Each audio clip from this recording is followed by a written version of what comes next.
E se aquilo que você mais odeia no mundo, em partes, fosse criação sua? O que acontece quando o silêncio e a solidão finalmente chegam e não trazem paz? Eu sou Lúcio, estudante de filosofia, e faço vídeos falando sobre filosofia, psicologia e sociologia, usando séries, filmes, desenhos e animes. E hoje vamos analisar a filosofia existencialista de Sartre, utilizando o episódio SB129 de Bob Esponja. Deixa o like, se inscreve no canal e, se puder, apoia no LivePix. Vai estar no QR Code aqui do lado, na descrição e nos comentários fixados. E com tudo isso dito, vamos para a análise do episódio. Só mais um último aviso antes de começar o vídeo, é que eu simplesmente esqueci de desligar o som do WhatsApp quando estava gravando, então provavelmente vai ter um monte de barulho de mensagem chegando, mas não é no seu computador, é no meu. Dito isso, vamos pro vídeo de fato. O episódio começa em uma manhã de domingo, momento que para Lula Molusco deveria ser dedicado exclusivamente à sua rotina musical. Na sua casa, ele se prepara para tocar clarinete, como era de costume nesse horário. Uma ação que marca seu ideal de tranquilidade e isolamento.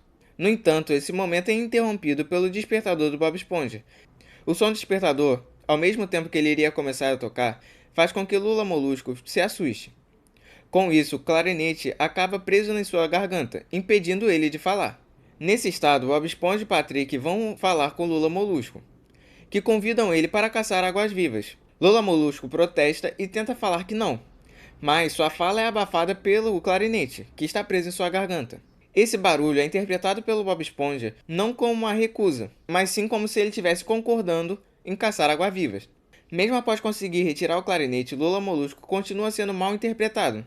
Patrick entende que Lula Molusco não quer, mas Bob Esponja insiste em entender que suas respostas eram sinais que ele ainda estava se preparando, e começa a perguntar várias vezes ao Lula Molusco se ele está pronto.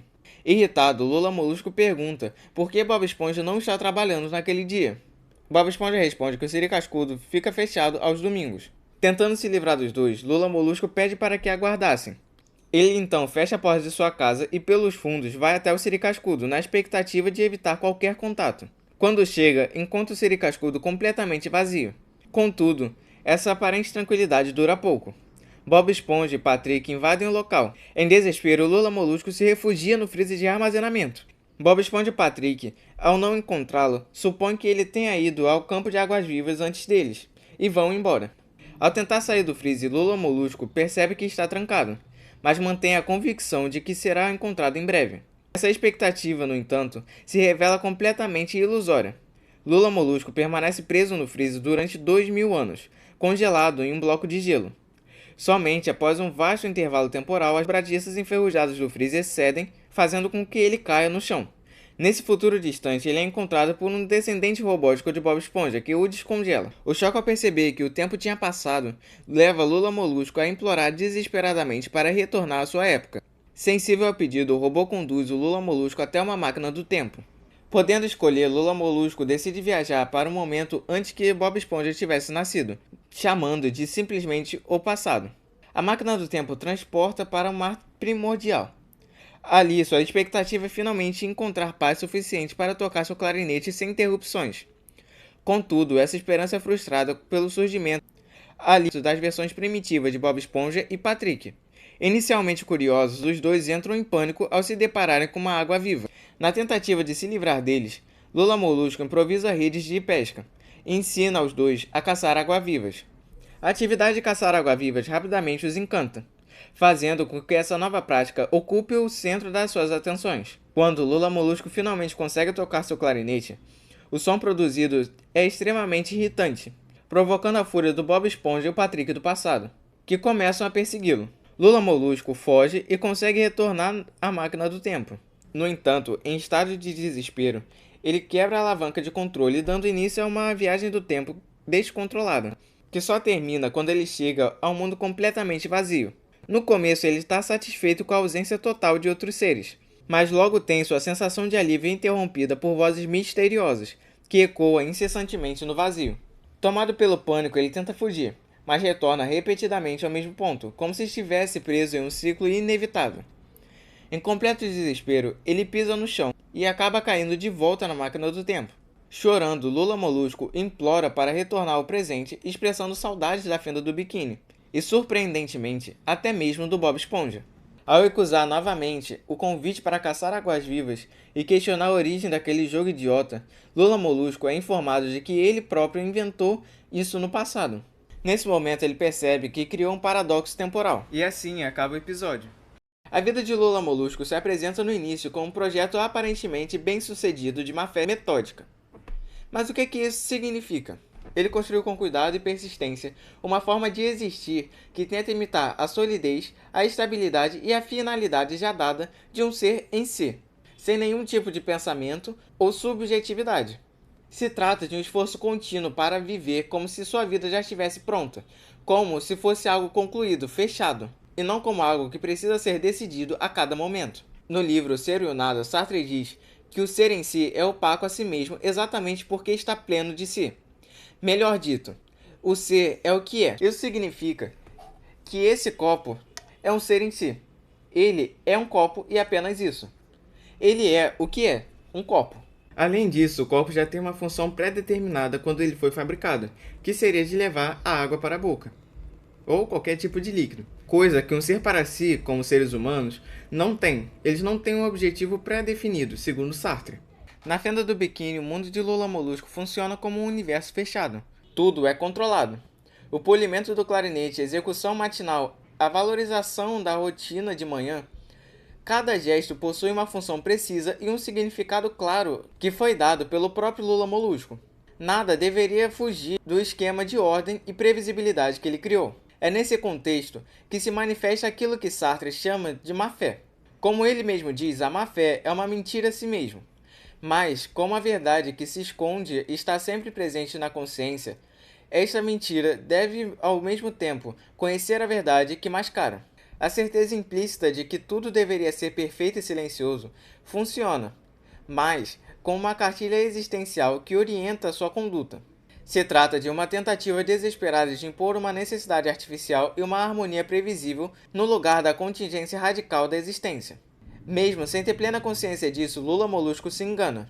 Ele mente para si mesmo ao agir como se sua vida fosse natural, necessária e definitiva, quando, na verdade, ela é fruto de escolhas. E não simples escolhas, são escolhas constantemente reafirmadas. Nesse sentido, Lula Molusco passa a agir como se fosse o pilar que sustenta seu próprio mundo, como se fosse uma raiz firme, cravada em um solo ontologicamente movediço. Em sua visão distorcida, ele se torna o ser em si, que dá sentido a todos ao seu redor. Vixe, eu não liguei a luz não. Agora que eu percebi. Pronto. Agora melhorou. E vamos voltar pro vídeo. A persona de artista dedicado, ocupado e incompreendido de Lula Molusco funciona como uma conduta de má-fé, que é destinada a estabilizar artificialmente a consciência incômoda de sua própria liberdade. Lula Molusco não quer ser um ser para si, que decide a cada instante quem é e o que faz. Ele deseja ser um ser em si, musical e tranquilo, fixo, determinado, sem se preocupar com as decisões que ele precisa tomar, mesmo quando ele decide não escolher. Sua vida, portanto, se constitui uma conduta sustentada da má-fé, uma tentativa constante de silenciar as vozes intrusivas de sua liberdade, por meio da fixação de uma identidade rígida, a do músico solitário superior e permanentemente frustrado. O acontecimento que perturba sua vida, completamente organizada detalhe por detalhe, é a aparição do Bob Esponja e do Patrick. A mera existência deles mostra como a vida realmente é contingente, imprevisível, perturbadora e barulhenta, quebrando o mundo que Lula Molusco acreditava ser seguro, estável e previsível. Ontologicamente, Bob Esponja e Patrick não são apenas incômodos, eles são a própria interrupção, movimentos caóticos sem qualquer significado pré-estabelecido. A reação de Lula Molusco nesse momento vai muito além de uma irritação psicológica ou de um simples incômodo cotidiano. O que está em jogo é a experiência da náusea, tal como descrito por Jean-Paul Sartre. Ela revela de forma nua e crua o caráter excessivo, absurdo e injustificável do ser. A cena do clarinete preso na garganta do Lula Molusco materializa de forma exemplar essa experiência. O instrumento musical, até então era o objeto familiar, domesticado e carregado de sentido, se torna subitamente estranho e opressor. Ele deixa de obedecer à função que era atribuída a ele e revela sua existência independente. Nesse instante, aquilo que sustentava sua vida metódica e ritualizada se volta contra o próprio sujeito que tentava controlá-lo. A partir desse momento, o mundo perde de maneira irresistível sua transparência funcional. Agora não se tem mais uma regra pré-estabelecida. Lula Molusco se sente completamente perdido nesse momento. Nesse momento, Lula Molusco não tem mais a sua paz, tranquilidade e estabilidade que ele acreditava ser. O clarinete deixa de funcionar como ele deveria e passa a se apresentar como opaco e ameaçador. Para Lula Molusco, anos de rotina ruem simbolicamente. O edifício inteiro de sentido, uma construção frágil do ser para si, desaba diante da irrupção incontornável do ser em si, em sua contingência clara. O episódio mostra de maneira evidente e profundamente desconfortável a tese de Sartre, de que a existência precede a essência. Ou seja, a ontologia precede necessariamente a epistemologia, mas é só uma forma mais complicada de dizer a primeira frase. Mas bom, antes de qualquer organização do mundo, o ser simplesmente se impõe, de forma excessiva e sem justificativa. Expulso violentamente do seu mundo tranquilo, previsível e carregado de sentido, Lula Molusco se refugia no Siri Cascudo quando está fechado. Ele busca ali talvez uma forma de ordem reconfortante. Mas ao invés de harmonia esperada, ele encontra a ampliação catastrófica da sua experiência de náusea. O restaurante vazio se apresenta como um ser em si, em sua potência máxima e amoral. Silencioso, excessivo, em seu silêncio máximo de crueldade. Se trata de um espaço onde nada acontece. E é justamente esse nada que se revela profundamente assustador. Aquilo, em um momento de má-fé, poderia ser interpretado como a tranquilidade ou descanso. A ausência de ruído, de movimentos e de outros, onde é violentamente interrompido pela realidade existencial que impõe ao sujeito o fato da liberdade intrínseca à existência humana. Essa liberdade volta da mesma forma de caos representado por Bob Esponja e Patrick. Eles invadem novamente o espaço e frustram qualquer tentativa de estabilidade definitiva. E é nesse contexto que a entrada de Lula Molusco no freezer, seguida de seu congelamento por 2000 anos, adquire um significado filosófico decisivo. Esse evento contribui à materialização extrema de seu projeto de má-fé e das consequências de suas escolhas ao tentar fugir de sua liberdade radical. Ao se tornar literalmente um objeto congelado em um bloco de gelo, Lula Molusco atinge o ápice paradoxal de seu desejo em si, se tornar um objeto opaco e sem uma subjetividade ou identidade no sentido humano. Finalmente, ele é maciço, opaco, idêntico a si mesmo. No entanto, essa realização representa também a negação absoluta de seu ser para si. Um ser que tem decisões, práticas constantes e que não consegue fugir de sua própria liberdade radical. A prisão congelada não é uma forma de libertação. Ela é a expressão máxima de alienação. Nela, a contingência do ser em si não se manifesta como paz ou estabilidade. Na verdade, ela se apresenta como pura opacidade paralisante. Se trata de uma náusea petrificada da realidade em seu estado mais brutal e incontornável. Aqui, a tentativa de escapar da liberdade culmina precisamente na perda total de si mesmo enquanto consciência. Uma vez liberto do congelamento, Lula Molusco é lançado em uma sucessão de realidades temporais.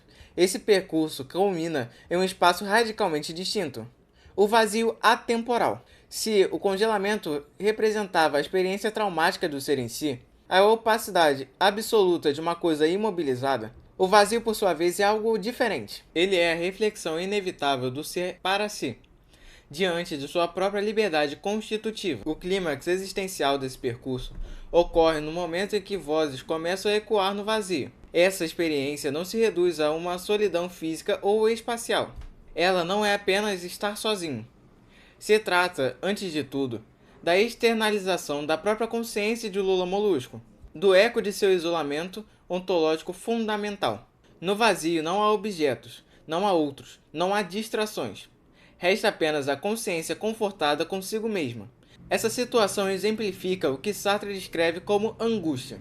Como o próprio Sartre diz, é na angústia que o homem toma consciência de sua liberdade. Ou, se prefere, a angústia é o modo de ser da liberdade como consciência do ser. É na angústia que a liberdade está em seu ser, colocando-se a si mesma em questão.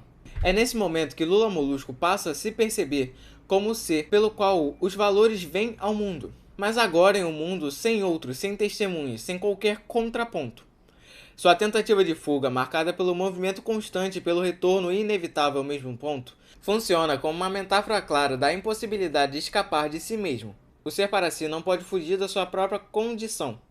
Não há para onde ir quando aquilo do qual você tenta escapar é a própria liberdade. O desespero de Lula Molusco, o rompimento do chão, simbolizam o colapso definitivo dessa tentativa de fuga. Seu choro e pedido por retornar à fenda do biquíni expressam uma aceleração momentânea da angústia. Nesse limite, ele reconhece que seu ser só adquire sentido em um mundo compartilhado, mesmo que esse mundo seja habitado por pessoas que o irritam. Mas é apenas na presença do outro que a sua existência deixa de se dissolver no vazio absoluto. O retorno de Lula Molusco ao presente e a revelação de que ele mesmo inventou a caça de águas-vivas constitui a dramatização mais clara do princípio da responsabilidade radical na filosofia de Jean-Paul Sartre.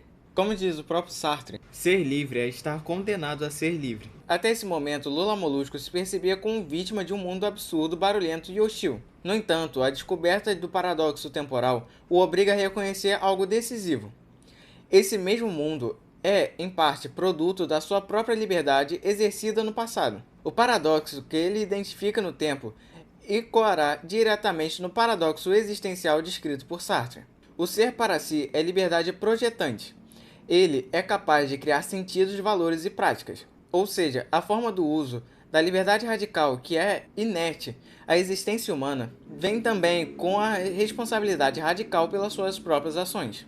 Mas, mesmo assim, ela se torna dependente das suas próprias escolhas. Aquilo que foi livremente instituído no passado retorna no presente como uma realidade dada. Uma realidade aparentemente externa e opressiva. E dessa forma, Lula Molusco não apenas sofre o mundo em que vive, ele também institui aspectos fundamentais desse mundo. Seu sofrimento não decorre de um acaso cósmico ou de uma fatalidade absurda. Ele decorre de decisões que ele mesmo tomou enquanto consciência livre. Assim, o tempo da consciência aparece como um equilíbrio instável entre a liberdade e a realidade. Aquilo que o ser para si fez se acumula no presente como um em si, social e histórico. Um ser em si que ele precisa assumir, quer ele queira ou não. A análise mostra, assim, que a trajetória existencial de Lula Molusco mostra de maneira precisa os conceitos fundamentais da filosofia de Sartre. Lula Molusco vive a passagem de uma má-fé estabilizadora para a experiência da náusea diante de uma contingência brutal do ser em si. E a partir daí é lançado na angústia incontrolável de sua liberdade e de sua responsabilidade radical. O episódio não oferece ao espectador uma solução reconfortante. Ao invés disso, ele expõe a dinâmica do ser para ser humano, condenado à liberdade e permanentemente tentando fugir por meio da má-fé. A experiência vivida por Lula Molusco deixa uma cicatriz ontológica. Ele já não pode habitar sua inautenticidade, com a mesma convicção plena e ingênua de antes. No entanto, ele o faz, carregando uma consciência obscura, residual e incômoda, de que a liberdade e sua responsabilidade inextinguível jamais se apagam por completo. Elas permanecem como uma brasa latente sobre as cinzas aparentemente seguras de um mundo domesticado. Mas bom, é isso. Deixa o like, se inscreve no canal e, se puder, apoia no LivePix. Até o próximo vídeo.